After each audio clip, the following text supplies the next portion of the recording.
Isa na namang pagpalang araw sa ating lahat mga idol.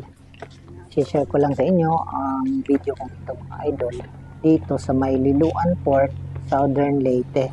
At ngayon nga ay patawid kami ng Surigao City mga idol. At sa itong nasasakyan namin ay ang Pascat na ferry boat. Na lang mo, ma. Makikita nga natin ang panahon niya, napakaganda. At napaka-araw ngayon mga idol. So wala tayong dapat ikabahala sa mga alon dahil ganda panahon, maaraw at panatag ang karagatan. Yun nga, at hindi mo makakalain, mapupuno pala ang ferry boat na ito ng mga truck, bus at mga iba't ibang pang sasakyan. So 3 oras tayong bibiyahe mula dito sa Liloan. 3 oras ito bago makatawid ng Surigao City.